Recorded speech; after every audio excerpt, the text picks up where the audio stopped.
Don Shirley, in your mind, what does the following stand for? I might mention, for example, Igor Stravinsky. What does it stand for? Well, let's see. First of all, I certainly respect this man very greatly, and uh, I think he's an excellent composer, and one of in fact, I would almost say the leading contemporary composer today. And I've had the good fortune of playing under his baton. In fact, I did his particular work with his son, the two piano concerto of Stravinsky, and that's what that stands for. The following suggests something to me, and I don't know what it suggests to you, but if I mention Ray Charles, what do you say? I say yes. Indeed. Yes, indeed, is right. I think this is a phenomenal talent, really. I think basically he is such a pure artist, and he is so unperturbed and uninfluenced by the hoi polloi that goes on in everyday life musically, and has been able to retain those sincerities and those qualities that make for universal and well, I'm thinking now in terms of universal art, but undying art. What's the word I'm looking for? Not perpetual. Timeless, I suppose. The timeless artist, actually. I think he really is this. And if I mention the pipe organ, what do you think of? Well, you mean, do I think? Well, I guess I'd have to think of Don Shirley. Well, that sums that up. If I mention Edward Kennedy Ellington. Well, if you mention Edward Kennedy Ellington, I think in terms of a very dear friend and a wonderful, let's see, how can I describe Edward? Well, he has been like a father, really, to me. In fact, there are many people, who think that Edward is my father. Did I ever tell you about that? No, but I'd like to hear about it. Well, we were appearing at Basin Street, and there were several people who felt that we were, well, first of all, Edward was announcing me. He was announcing me to come on the set, you see, at the time. And he got up and he said, we'd like to hear from the most adroit pianist, and all kinds of beautiful adjectives describing what he thought I was doing. And the guest sitting at the table, of course, says, hey, is that guy your father? And I said, who? He says, the Duke. I said, oh, no. Well, of course, Edward heard this, you see. And he says, what's that? What's that? What's that? And the guy repeated. He says, are you this guy's dad? He says, of course that's my son. Of course that's my son. So the next day in Walter Winchell's column, none less, it came out that Duke Ellington and his son are appearing on the same bill. However, his son has changed his name so as not to get into the problems of the Gary Crosby, Bing Crosby type thing. And there are people still today who believe that Duke Ellington is my father. Here's another symbol we might mention. The blues, and what sort of a reaction do you have when I mention the blues to you? The blues, and what reaction do I have? Basic sincerity and basic purity, actually. And Ray Charles, and, well, let's see. The blues. Well, any number of wonderful artists. Offhand, what's his name? I was speaking about him this afternoon. John Sellers, for instance, and well, of course, Joe Williams, and well, I suppose all the blues singers. I like them very much.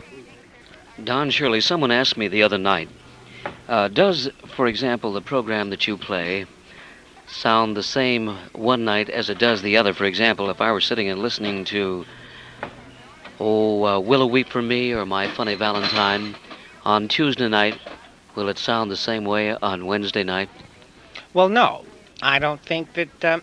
No, first of all, no human being can actually repeat himself, not even once, really, because there are too many things involved aside from the psychological impact that might go along with being a human being, but then the physical aspects of the weather, the acoustics of a room, the diet that one might have had for that particular day, and everything else might change his whole concept and outlook on what he's going to perform for that particular evening. So I would say very definitely no. The thoughts about the transitions of music from one night to another brings up this subject of where does improvisation come in, and where does just pure spontaneity and ad lib? Is there a considerable difference, and how do you take care of both those terms in your music, Don? Well, actually, there is no improvisation in what we do in the accepted word, the accepted usage of the word. I do improvise. In fact, I've done one album and entitled Orpheus in the Underworld, which of course is a pure improvisation. May I elaborate on why I have to make such a I pick on this word mainly because people think in terms of improvisation as something that happens particularly with jazz artists when they play somebody's composition, you see, and they play various kinds of variations on it. But you see, what they've started with is a composed piece of music, the melodic line as well as the chord structure and everything else. And all they're really doing is varying, varying on these various notes and chord structures. Whereas pure improvisation immediately implies spontaneous melodic line, rhythmical pattern, form, and the whole concept of composition, but it's done right on the spot. So hence we do not improvise on the stand. Now there have been times that we have been able to do ad-lib things, of course, just for fun. We don't really take it seriously because I'm not equipped to do it, frankly. I don't think so, anyway. Don Shirley, how do you plan a program or select material? Let's start with material first for the trio. How do you select it? How do I select material for the trio? Well, first of all, I think that the things that we play must, first of all, have proven their longevities in the minds of the listener. It's easier to make contact, we feel, with an audience by playing compositions that they know, rather than give them what they don't know. In other words, the complete Thorndike philosophy of education. You don't educate by giving the child the unknown, or the adult the unknown, and expect him to digest it. You have to give him the known and then introduce the new material, you see. And by so doing, most of our compositions are standard pop songs. Now, what we do with them are not really arrangements. Are not really arrangements as much as they are recompositions, really. It's a matter of recomposing them. And that's what we do. From the subject of recomposition, the thought comes to mind, sometimes would you say that you really, through the playing of a composition, really review a little of the history of music from one period to another? Would you explain that, Don? Yes. I immediately feel that the melodic line that the composer has composed is not really his own any more than anything else belongs to anybody. This is a combination of all of the ecological factors, the history of a people or a country or the civilization in total, you see, or in toto. And the melodic line will suggest that the form in which the arrangement or the composition is going to take place. I'm thinking particularly now of the popular tune called Answer Me My Love. Now, without even knowing, or not even having seen the music, I knew that this was German. I knew full well that the composers were German, and there happened to be two of them. I thought it was one, but there were two. Because the melodic line is so pure, it's pure in the Handelian sense of the diatonic scale-wise passage in the bass going diatonically, right straight down the scale. The very notes, I mean, A, B, C, D, E, F, G, just like that, you see? Because the melodic line suggests it. And this kind of thing is characteristic of the Germanic music, particularly Bach and Handel. Therefore, if you were to play Answer Me My Love and play it for an audience in a club or in a concert, you would find perhaps the overtones of Handel in the interpretation. Yes, exactly so. Not intentionally so much because of Handel, but because he, by accident, again, we said this once before, I think, happened to have lived at a time when this kind of composition was the vogue. So hence, whatever took place in that era, he had to comply with. Hence, we comply with. You see, sometimes people think that we are attempting to imitate various composers, and we're not imitating composers as much as we are attempting to reconstruct the era in which that particular composer lived, or the era in which the music itself might have been present.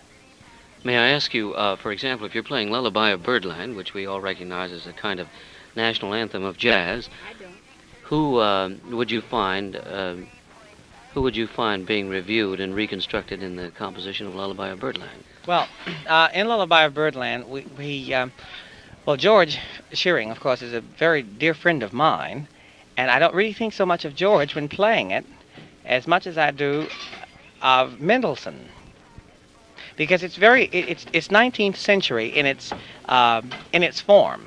The melodic line itself is very 19th century. Now, there are times that we, of course, go back further, where the contrapuntal forms are concerned, particularly the the two-voice forms in counterpoint. And this immediately takes on 5 different species of counterpoint because of the melodic line that has been suggested through George Shearing. And therefore, that seems to be the answer for you in the reconstruction of Lullaby of Birdland. Yes. Don Shirley, creatively, what are you shooting for? What is your objective? Well, actually, to aid in the perpetuation of a healthier concept of American music, as opposed to the moral concept of good and bad where the European music is concerned. I don't like the idea of the American feeling that he's got to take second place to a European status of art. In other words, things seem to come off as being great or good because it happens to be European, not only in music, but in fashion and in painting, the graphic arts, and everything else. It has long since had this stamp. Well, this is a matter of chronology more than anything else. You certainly cannot afford to compare 1492, for instance, with the Third Dynasty of Asia or the 3rd or 5th century of Europe. A culture is built through years.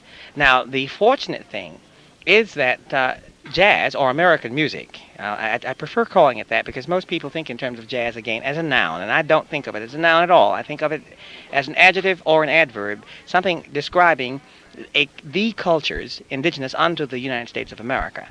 Now, and in this sense, this has superseded really the time element that Europe took to develop her art form. We've done it in much less time in terms of a pure fine art.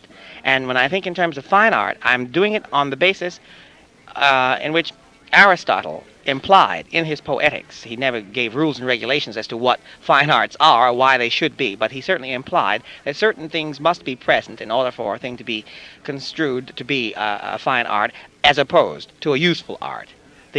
The dance band, for instance, has a very definite purpose. This is it's for dancing or certain kinds of background music. Here again, we fall into the useful arts. And I'm not saying that one is any better or any worse than the other. They are different. But the jazz art form is very definitely a fine art by its very construction and its very nature and its evolution, in fact. Would you say then that you're creatively also trying to contribute to that art form with relation to jazz as a fine art, or are you expanding it in many different directions? Well, actually, what I am playing and what I am saying are two different things. I, unfortunately, cannot play jazz. I love jazz, and I love to hear it played well and properly. And of course, I have many friends as well. Well, you know, thousands of people yourself that play this thing and play it very, very well. I cannot play jazz, but I certainly love American music, and being a naturalized citizen, I would like very much to make whatever contribution I could in the understanding of the American art form and why it is so very, very important, aside from the aesthetic value.